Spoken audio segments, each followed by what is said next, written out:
नमस्कार. प्रेमिलाच रेसिपीमध्ये तुमचं सर्वांचं खूप खूप खूप स्वागत.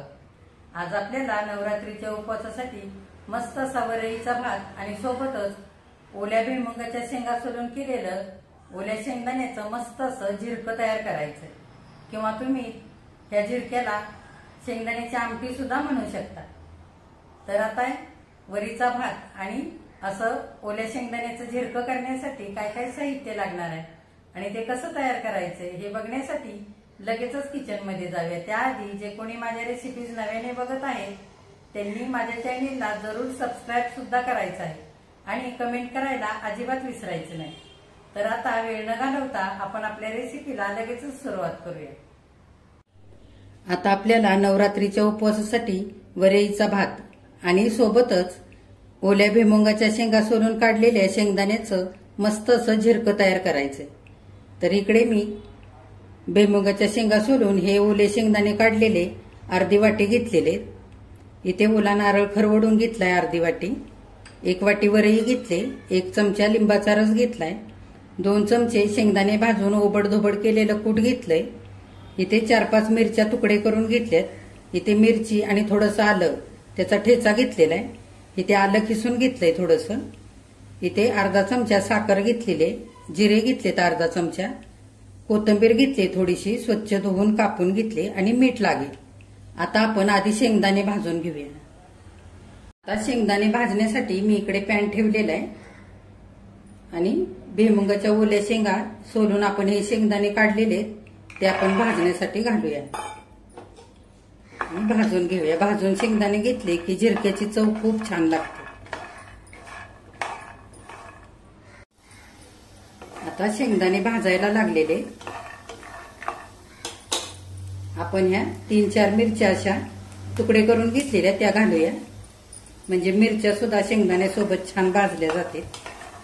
तुमच्या आवडीप्रमाणे तुम्ही तिखट वापरा. तुम्हाला किती मिरची घालायची त्या अंदाजाने. चांगलं भाजून घेऊया.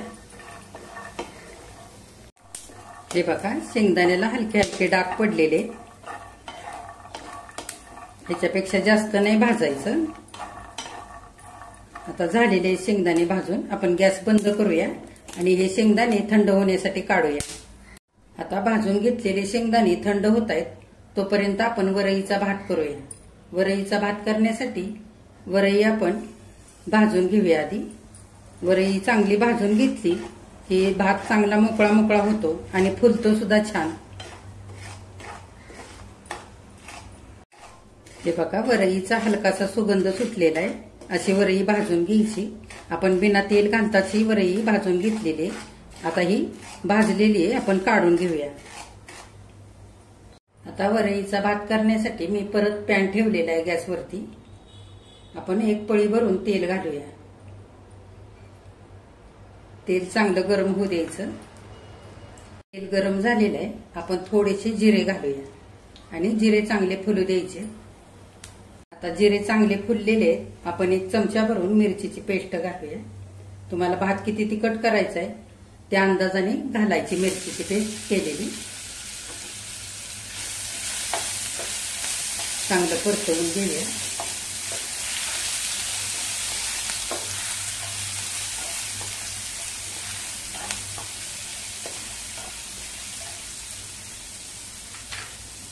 त्याच्यामध्ये हे भाजून केलेलं ओबडधोबड शेंगदाण्याचं कूट पण घालूया.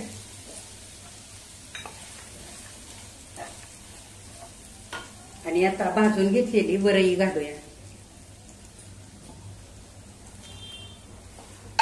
चांगलं तेलावरती एकदा परतून घेऊया. तेलामध्ये आता वरईचे तांदूळ चांगले परतलेले आहेत. आपण ज्या वाटीने वरईचे तांदूळ घेतले होते त्याच वाटीने 2 वाट्या गरम पाणी घालूया. गरम पाणी घातलं की भात छान फुलतो आणि मोकळा पण होतो.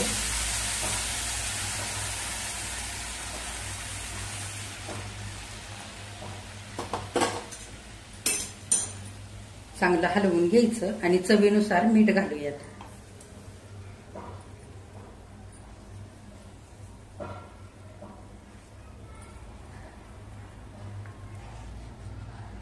आता चांगलं हलवून घ्यायचं आणि बारीक गॅसवरती आपल्याला हा भात आता होऊ द्यायचा आहे. आता आपण वरून झाकण घालूया आणि भात शिजू देऊया. भाताची फोडणी करताना तुम्ही तूप सुद्धा वापरू शकता तेलाऐवजी. आता आपण तोपर्यंत शेंगदाणे वाटून घेऊया झिरक्यासाठी. आता झिरकं बनवण्यासाठी आपण हे ओले शेंगदाणे आणि मिरच्या भाजून घेतलेल्या त्या मिक्सरच्या भांड्यामध्ये घेऊया.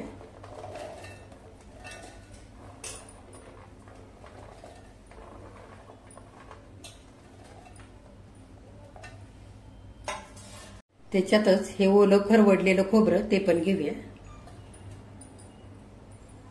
ओल्या खोबऱ्याने मस्त अशी झिरक्याला चव येते आणि दाटसरपणा सुद्धा छान येतो. आता आपण थोडंसं पाणी घालूया आणि हे छान असं बारीक वाटून घेऊया.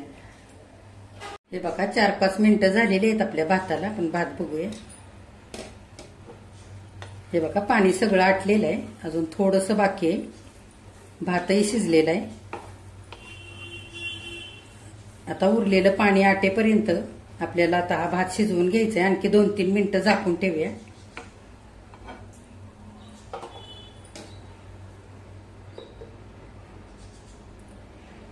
हे बघा ओले शेंगदाणे, मिरची आणि ओलं खोबरं छान असं बारीक वाटून झालेलं आहे. आता आपण 2-3 मिनिटं थांबूया आपला भात होईपर्यंत आणि नंतर झिरकं करूया. 4 मिनिटं झालेली. आपण झाकण उघडून बघूया भात शिजलाय का ते. हे बघा छान शिजलेलं आहे. पाणी सुद्धा आटलेलं आहे.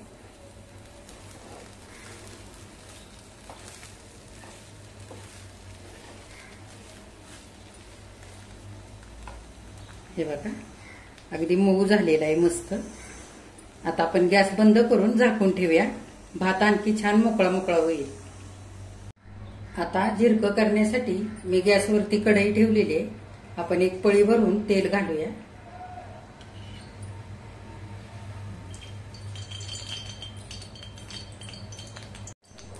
आता आणखी एक पळी तेल घालूया. 2 पळ्या तेल घातलेलं आहे. आता तेल चांगलं गरम होऊ द्यायचंय. तेल चांगलं गरम झालंय. जिरे घातले. जिरे चांगले फुललेले आहेत. आपण थोडंसं खिसलेलं आलं घालूया.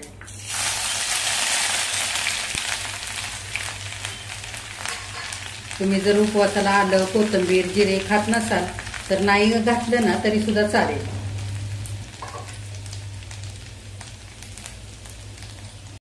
आता जिरे आणि आलं चांगलं तेलामध्ये भाजलेलं आहे. आपण हे वाटून घेतलेलं शेंगदाणे आणि खोबरं, मिरची हे घालूया.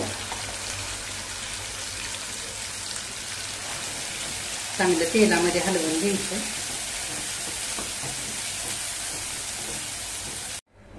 हे बघा अर्धा मिनिटभर आता हे शेंगदाणे आणि खोबरं वाटून घेतलेलं परतवून झालेलं आहे. आता मिक्सरचं भांडं धुवून आपण पाणी घालून घेऊया.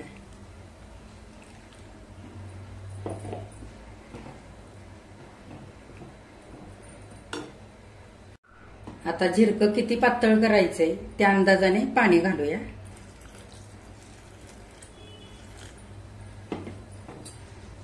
चांगलं हलवून घ्यायचंय.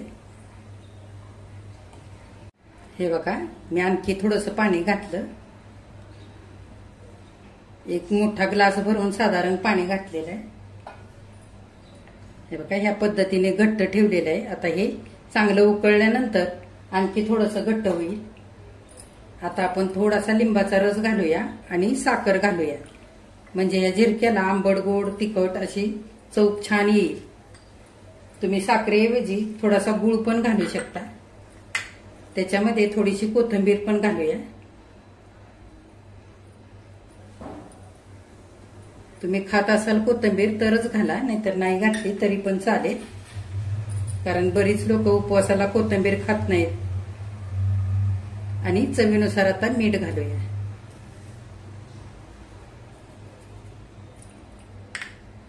चांगलं आता आपल्याला हलवून घ्यायचंय. आणि उकळी आल्यानंतर 6 ते 7 मिनिटं आपल्याला बारीक गॅसवरती हे झिरकं चांगलं शिजवून घ्यायचंय. हे बघा आता झिरकं चांगलं उकळायला लागलेलं आहे. आता आपण एकदा पळीने चांगलं हलवून घेऊया. हे बघा किती छान झालेलं आहे, मस्त दाटसर झालेलं आहे. आता गॅस बारीक करूया आणि 5 ते 6 मिनिटं चांगलं शिजू देऊया. आता हे जिरकं चांगलं शिजलं ना की चवीला खूप छान लागतं. हे बघा 5-6 मिनिटं आता जिरकं चांगलं शिजलेलं पण आहे आणि आटलेलं सुद्धा आहे. हे बघा थोडंसं घट्ट झालंय. हे बघा, तुम्हाला जर ह्याच्यापेक्षा पातळ पाहिजे असेल तर तुम्ही थोडंसं आणखी पाणी घालून हे पातळ करू शकता. हे असंच जिरकं खायला खूप छान लागतं घट्ट भाताबरोबर. तर आता आपण गॅस बंद करूया आणि ताटामध्ये वरईचा भात आणि जिरकं वाढून घेऊया. वरईचा भात आता थंड झालेला आहे, आपण बघूया. हे बघा मस्त मोकळा मोकळा झालेला आहे भात. हे बघा, वरईचा भात करताना आपण वरई भाजून घेतली, त्याच्यामध्ये गरम पाणी घातलं, त्याच्यामुळे अगदी असा भात छान शिजला आणि मोकळा मोकळा सुद्धा झालेला आहे. बघा हे बघा, आता आपण ताटामध्ये वरईचा भात घेऊया. मी वाटीमध्ये जिरकं घेतलेलं आहे. मस्त मोकळा मोकळा असा वरईचा भात, गरमागरम असं ओल्या शेंगदाण्याचं जिरकं खायला खूप छान लागतं.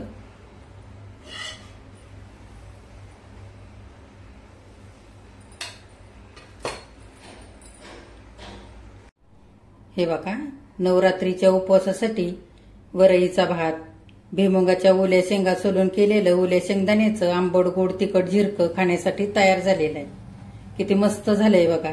आपण वरईचा भात उपवासाला करतो, त्याच्यासोबत शेंगदाण्याची आमटी सुद्धा करतो. तर त्या शेंगदाण्याच्या आमटीपेक्षा हे असं ओल्या शेंगदाण्याचं जिरकं खूप वेगळं आहे, खायला खूप छान लागतं. तुम्ही एकदा असं ओल्या शेंगदाण्याचं जिरकं करून बघा. माझ्या चॅनेलला लाईक, शेअर आणि सबस्क्राईब सुद्धा जरूर करा आणि कमेंट करायला अजिबात विसरू नका.